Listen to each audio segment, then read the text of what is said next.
Hello and welcome to Uncovered, the podcast with your host, Jason Irving. Join me in a journey to understand what's truly happening in your world and the world around you. This is not about how you're living life on the surface. It's about what's truly driving you from under the covers. I'm going to take you on a journey to deeply uncover the reason why you are here, the ultimate purpose in your problems and the way that they have shaped your life up until now. See, I believe you have a purpose, and your problems are the highway towards ultimate realization of that journey towards freedom and the reconnection of your true self. I've been told I have a different spin on most things, and I'll be giving you my understanding of life, love, and what we're all here for, purpose. To get the best out of this podcast, drop what you already know so you can discover what's beyond you. So join me, let's play this game of life and bring on liberation, transformation, and change. Let's do this. Hi Jason, how are you today? Good, Filia, how are you? I'm good too, thank you. Welcome to Uncovered. What are we going to talk about today? We are going to be talking about obsession, which is the pathway that allows you to actually push through no matter what. Mm-hmm. And how do we usually look at obsession? Usually it's a little bit screwed up, Filia. Mm-hmm. So what a lot of people do is they get obsessed by something outside of themselves that they can't control. Mm-hmm. So usually obsession sits in relationships a little bit. We get obsessed by somebody else and we'll do anything that we can to get what we need to fill our own bucket, right? So it can be a really, really destructive emotion, right? So if you think about people who are obsessed, they will go out of their way. They can destroy anybody to get what they want. Yeah. So what you want to think about here is empires. So empires who have gone to, like the Roman Empire, who have gone and destroyed every other person just because they wanted to take more land, right? So they're obsessed by taking more and having more. So this can be a really destructive thing for a lot of people, especially in relationships, because we can always want more for that other person, or we can be obsessed and jealous that the other person's not giving us what we need. You know that movie Fatal Attraction. You might be a little bit too young for that. I haven't. Where a lady was completely obsessed by wanting to be with the man and would do anything. And this used to happen in the old days. If you wanted to, if you were obsessed by a partner, you'd kill the other person who could be a threat to you. So one of the tricky things around obsession, guys, is that you have to know how to place it really, really well, because you can get really reactive and really defensive if you're obsessed by life. So most people, and I'm like this, most people who are business owners have a little bit of obsession running. Why? It's good. Because they've got to keep their businesses running. Exactly. You got to have that energy to keep pushing. Yeah. So for yourself, where you're not running a business right now, it's easy, because you can go to work and you know you're clocking off when you go home. So you don't have to do as much thinking. I did this when I was in the workplace. So people, do you do thinking about work sometimes? Yeah. So that type of mentality and that type of approach is actually quite good. It shows that you can be successful in life because you're thinking, and I used to be like that when I was in the IT industry. I was always trying to solve the problem they hadn't solved that day. And that's a good thing, and it also can be to our detriment. Yeah. So imagine if you're obsessed by your fears, right? And you're obsessing over the thoughts that are coming in your head. The world's going to do you in, or you're going to run out of money, everything's going to fall apart, and you've got this obsession running and your head's just looping over and over and over again, and then you're getting anxious, and then you're getting frightened, and then you worry about the world's going to cave in on you. Are you talking about me right now? Well, I'm talking about people. It could be a little bit of you, but we're talking about the catastrophization of what obsession can do, right? And so it's amazing when it's used well, and it's very destructive when it's not. So obsessed people don't know how to sit still. Are you a little bit like that? Yes. Yeah. So the moment we have to sit still, we get anxious. So people who have been labelled ADHD are usually very obsessed, right? And so whether entrepreneurs like it or not, you're probably, if you're listening to this right now and you're an entrepreneur, you're probably a little bit obsessed by what you do. And so it's a magic. Mm-hmm. If the magic pill can be actually understood. I remember talking to this guy years ago. He had his brother die. And, you know, when you're obsessed and you're focusing on everything, the only thing that actually cuts a ribbon on it is a massive catastrophe in your life. So your parents die or something happens. His brother died at a young age. And so he was devastated. And quite often, very amazing businessman. He just knew I did different things to the group that him and I were involved with. So we wanted to have a chat. Mm-hmm. And I said to him, what if you couldn't help people? What if your business just stopped today? Mm-hmm. And he went completely white? Because his purpose was driven by his obsession to help people and help people so all his self-esteem was wrapped up in his obsession.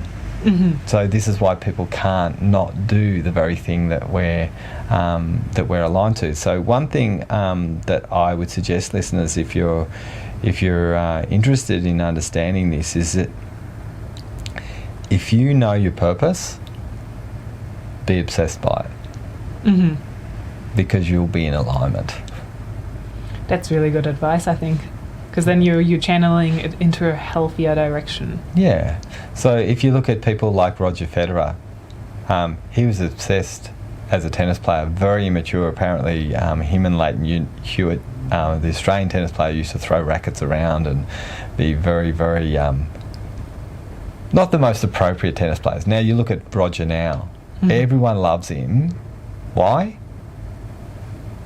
Tennis obsession, really good guy, matured, wants to help and be the best person he can be with everyone around him. And you see the kindness in his eyes, really kind human, right? But in the beginning, he was obsessed with tennis and winning. And think about if he didn't have that obsession, he wouldn't have been number one. So all elite athletes or people who are in the elite of their field have that running because they make a difference. They stand out. Mm-hmm. That's really, really interesting. So bringing it back to relationships again as well, like how would you advise people if they've experienced this kind of thing? Like, I mean, it can obviously go into extreme directions, like you said before, you know, that extreme type of jealousy, or you could have stalking or something like that. But it could also just, go into like this normal type of jealousy that lots of people experience, and which might be related to obsession as well in a way, because they're so obsessed with their partner, or maybe even like so obsessed with their own looks or other people's looks that they get really jealous. So how would you advise people that experience that kind of obsession in their relationship? Well, the first thing, if you're doing that out there listening, you've got to take responsibility to stop projecting on the partner that it's them. Mm-hmm. So usually the obsessed person projects, you're doing this, you're doing that, you're doing this. Mm. Okay, so the first thing you have to do is take stock on the fact that you've got the problem, and then you've got to realise and work on your own insecurities and take responsibility for them. Mm-hmm. And so a lot of the time that we can be obsessed to be the apple of someone's eye, right? And then we can't cope if someone else is actually taking their time. Mm-hmm. So if someone's got that level of obsession, the relationship is very, very difficult to be in, because the person on the receiving end of that has no safety. Mm-hmm. So they'll always do something wrong. That's their job. Yeah. Right, in the eyes of the obsessed person. So the obsession when it comes to a relationship, you've just got to see where your weaknesses are, where you're struggling. It could be insecurity, it could be worry about someone cheating on you, it could be experiences from your childhood that you're wanting your partner to heal. Mm-hmm. So the most important thing is actually having a look at what it is that you're actually needing from your partner and start filling those buckets yourself. That's really good advice, I think, and I think that'll be helpful for lots of people. So it doesn't just mean that you are an extreme stalker or something like that, but it can just be those normal levels of insecurity, and that so many of us experience. That's why I say kind of normal. It's or maybe it's not normal. It's common. Let's say that. Yeah, it is normal. Like it's a normal part. Like if you think about neediness. Neediness is linked to obsession, right? You're needing something that you have an empty bucket and you see someone else is going to fill that for you. Mm-hmm. And then if they don't fill that for you, you get obsessed with what they need to do for you based on the expectations and the rules that you've missed. Mm-hmm. And we quite often create a relationship, Filia, because we're missing something. Yeah. Right? We don't create a relationship out of love. We create it out of usually desperation and obsessions because we don't want to be alone. Definitely done that in the past, and it didn't end well.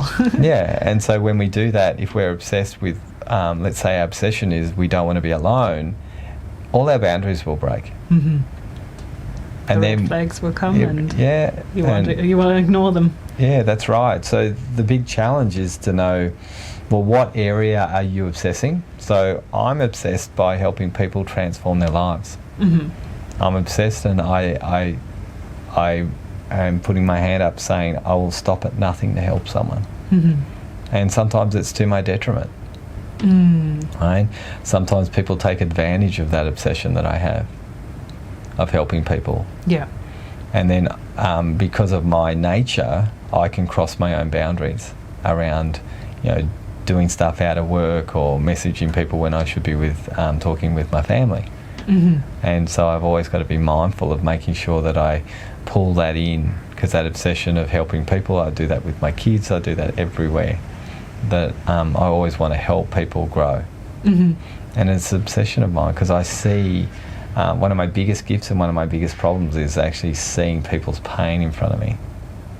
And because I see it, I know I can help people change it. And I'm always willing and patient for that time to come. But at the same time, I'm just super obsessed with helping people transform their lives. And how do you manage creating a bit more balance in that regard as well? Because, otherwise, like you said, you're so obsessed with it. Otherwise, you might create problems in your family dynamic or something eventually. Yeah, so what I've got to do is I've got to make sure that I create the balance that, that I look after my own health too. Mm-hmm. So I am also really obsessed with looking after me. I don't drink, don't smoke, don't have coffee. I don't have sugary stuff. I do detoxes all the time. So that's another obsession. That's a healthy one. Mm-hmm. So that sort of counterbalances that obsession that I have for helping other people because I model it. And then I just make sure that I'm really there for my kids, and the kids when they have me, they have me. And there are times when where I fail in that, and Charlotte says, "Can you get off your phone, Dad?" And I go, once I hear that, I'm like, "Okay, phone's down." Mm-hmm. And we get in and connect in. Like last night, we were playing before bed, before bedtime instead of computer stuff. That's good. And I think we need to learn how to run our sessions. Like one of the things that people can be obsessed with is their phones and social media now. I think it's so easy to fall into that trap as well. You kind of get caught up, and it's a great distraction in a way from the stuff. It certainly is, and it's getting worse because I know the new app for Facebook is or Meta is now if you haven't looked at your messenger messages, it puts a little thing to say, hey, here's a messenger message you haven't even looked at right now. Mm-hmm. So it's always forcing you back to looking down at a screen as opposed to looking at someone in the eyes. Mm-hmm. Yeah, that's absolutely for sure. And with obsession and people that might have kind of like an unhealthy obsession, how can they find that kind of, almost like that purpose or that way how to channel this obsession into something that's healthier for them and taking their life in a healthier direction rather than keeping them stuck? Well, I think what we've got to pull back into is making sure that we have balance. Mm-hmm. So the six-pack ad person, mm-hmm. obsessed by looking good. Mm-hmm. right? So it's a good thing. There's a lot of people that I've met who have got major stomach issues and they have a six-pack. Looks good on the outside, not so good on the in.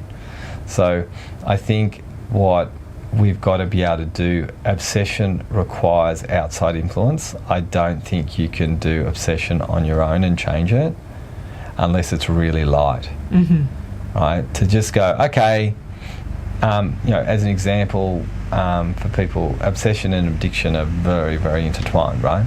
Someone who's obsessed with something, they could use cigarettes, right? And then they stop the cigarettes and then they're drinking alcohol. So it's placing it, because obsession will go somewhere, right? It'll go somewhere and find itself. So it's not about getting rid of it, it's about redirecting it. Yeah, it has to be placed, just like every emotion has to be placed in order. And if it's placed in an order, then we've got to figure out, well, how can we get the help? Because usually when someone is obsessed, and this is what I've noticed with people in the academy and people that I helped when I was a therapist, is obsessed people don't have any ears to listen. Right? So how do you help a person with who's deaf? It's pretty hard. Right? So usually what happens with the obsessed person is they have to break down. An instance has to happen to get them to think, this isn't working for me anymore. So there has to be something major that goes along and says, this is not helping. And even when I've had people have that experience and it's not working, the moment they have the same instance again, especially with partnerships, all the boundaries, all the independence that they had when they were single goes away, because they're obsessed by the partner.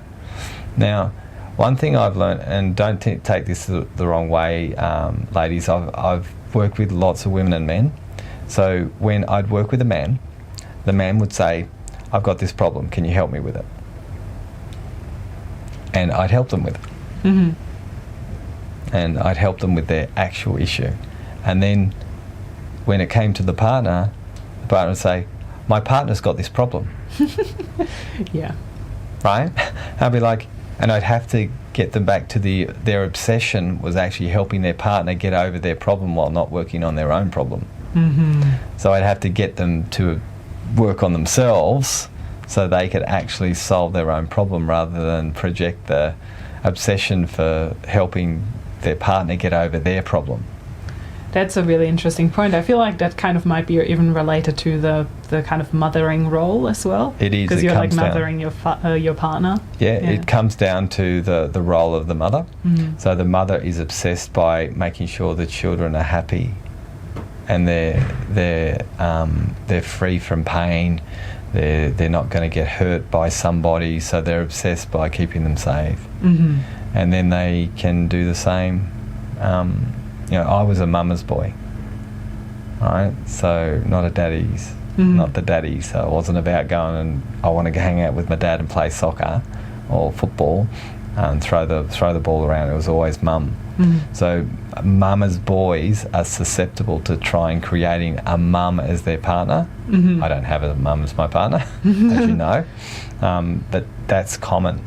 So that role that the mother takes, especially with a male, they take that nurturer over carer role to make sure that they're okay. And I've had this a lot of the time when I've worked with mums and or siblings, and like, oh yeah, my brother just got away with everything and we were just expected. And I saw that with Liam and Charlotte. Like Charlotte got a metaphorically tied his shoelace at 2 and Liam's 7.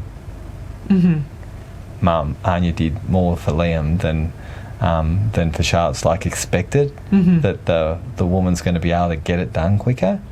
So it actually puts the handbrake on the male development too, to actually get stuff done. So it's really, really interesting in a partnership how to make sure that you're not actually putting that reliance on the partner to be what you need them to be for you. You need to work on your own stuff. So really I think what's really, really important, guys, especially in personal development, which is what this is all about, is to make sure you're obsessed by working on your stuff. right? If we were, imagine what this would be like, Filia, if instead of projecting what other people are not doing well in our life, and they haven't done for us in our life, like our parents or whatever we've decided is the rules.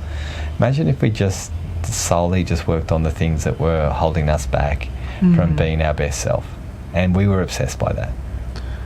We'd have a very different life, at least a lot of us. Yeah, it'd be different, wouldn't it? And I think that's where obsession could be best placed, is working on your own stuff, making sure that you're looking after yourself, making sure you're not saying, oh, okay, I used to do this. When I was with my ex-partner, I would be like, if I looked after her and everything was okay with her, everything would be fine, because then I can relax. So I wasn't actually looking after me in the relationship. I was trying to make sure she was okay. And because I'm the therapist and the person that I am, it turned into a natural born disaster. So I made the mistake of looking after someone else at the expense of what I needed in my relationship. So I wasn't working on myself in the relationship. Yeah, and then, that didn't end well. No, it didn't end well. It ended in disaster. And this is what can happen, guys, when you've got your obsession placed in. And I've never really needed too many people in my life. So I'm very self-sustaining in lots of ways. So people can quite often come to me and say, well, I need you. Because you're so independent. Yeah, I've got a massive level of independence. So when I get help, someone says, you need to do this, I go away and go, okay, I'll do this, all this stuff. And then I go back with the stuff done. Right? What do I do next? Right? Rather than go, oh, I didn't get around to that. Right? So I think what we need to learn around this word is to really use it as a pushing tool. Right? Use it as a pushing tool to get over the line for what's going to actually serve us and the people around us. Having both involved. Right? So obsessed people are typically focused on who? Others. Quite often themselves too. How they relate to others. Okay, does that make sense? True. So they're really focusing on themselves, but they're projecting on what others should do in lots of ways. Does that make sense? That makes sense. Yeah. Then if you're obsessed by a balance of helping yourself and others, then you're going to do the right thing with it, as long as it's in integrity. And you're going to ask yourself, is it in integrity? So there are times when I've seen people just looking after a child or a sibling or a friend, and actually taking away their opportunity to grow by trying to make sure that they don't fall over a cliff. Right? Obsession to make sure everyone's safe is not safe. You're actually making it the rules that the world's not safe by trying to obsess safety for your family. I can very much relate to that. And what about if your obsession is over something that's not like human? So you say, for example, you're obsessed with money. Yeah. So everybody is. If you think about this day and age, how many people who are listening and don't have some sort of obsession around money? You want clothes. You want a nice house. So people have obsession over money because it links to a very strong thing of what we're here. Money is the currency that keeps us alive and fed.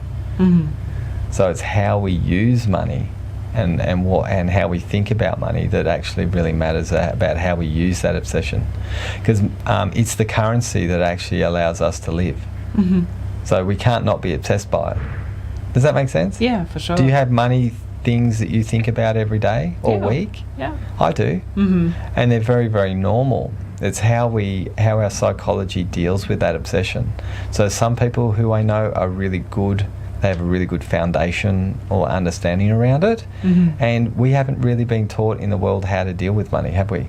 No, it's like you don't learn anything about it at school. So no, we learn from our parents. Yeah. And so we learn from our parents. So if we have parents that are not so good at managing their money, that's what we'll see. And if we have parents that are very good at it, that's what we'll see as well. So we'll learn something either way. Yeah, so I think inanimate stuff like money, it actually relates to us as well. So we've got to look at that. That's one obsession that we need to get psychologically sorted out. I'm not sorted out necessarily with money.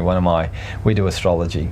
So one of my life missions is obstacles around money. So that means that the way I think about money is something I need to work on. And that's very interesting. So then I'm just thinking of another obsession would be, for example, food, right? Like you could be obsessed with that. That's a very, very common one as well, I think. Definitely. Yeah, 100%. Like we get that obsession, we go, oh, I can't wait to have that sweet treat. And you've seen me, I was just like, I need some food right now, and there's nothing here to eat. Because I make sure that I don't have any stuff that's not good for me in here, so I can't run to the cupboard or the fridge, can I? And you can't either. There's nothing unhealthy here to eat. No. So then we could go, okay, I can't wait to get home, right? To have something. So the reason why we have that obsession is to cover up how we feel. So there's some sort of emotion that we're trying to cover up or cover over with the food. So and Anya, I love the fact that my wife is obsessed with food, because she's one of the best cooks in the world. Right? She loves through food. So her obsession to cook and do all of those things is a love language for her. Good for me. Yeah. Because I can't cook. So, you know, we can place that in a healthy way. Now, her obsession was not so great with the food. She was always up and down with her weight. Not like that anymore. She's amazing, right? So she's got an amazing handle of emotional regulation around food, right? So when you get obsessed by a certain thing, most people are obsessed by chocolate. Chocolate owns me. That's why I don't eat it, right?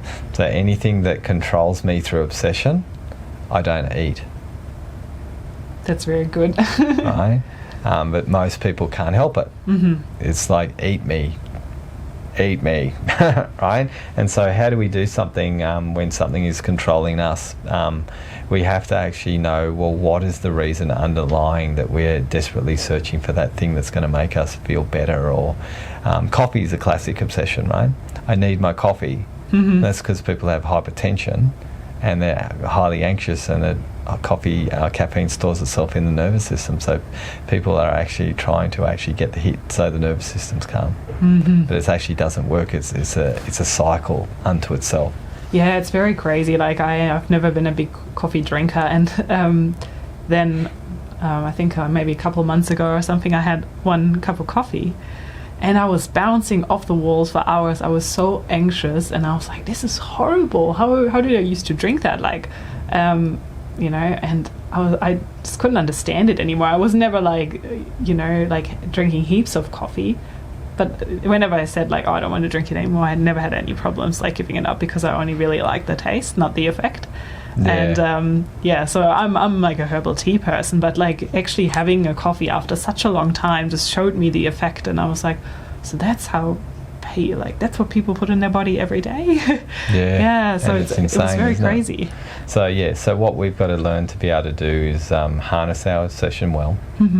And wherever we've got it placed, whether it's shiny cars or a house, or, you know, desperation to be successful, you know, this obsession to be seen as amazing, whatever your obsession is, you've got to actually make sure that you don't lose other people as a result, because it can destroy families, it can destroy lives, it can destroy everything if you don't have a lid on it.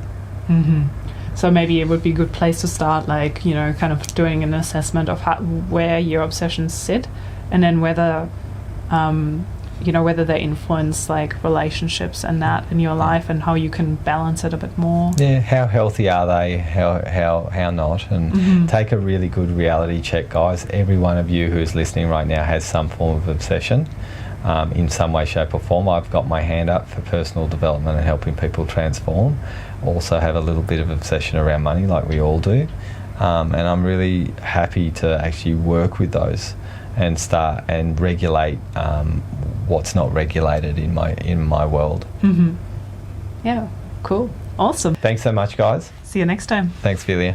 Thanks so much for listening to our podcast. We really appreciate you, and we really appreciate your time, because time is so valuable. What we'd love you guys to do, if you like this podcast, if you could share it with your friends, and also our website address for the podcast is www.wellnessbreakthroughacademypodcast.com. Our website is www.wellnessbreakthroughacademy.com. We have a free Facebook group called Wellness Leadership Evolution, so search for that. I'd love it if you could add me as a friend on Facebook. I don't buy it, so add me as a friend. And if you want some help and you would really like some support from us in the Academy, jump in. We have a process. You can do a break-in call to connect in with us. We do small courses. We have lots of things that we share. So we'd love the opportunity to give you a chance to change your life and turn it into a free one. You are one transformation away from change. Come and catch up.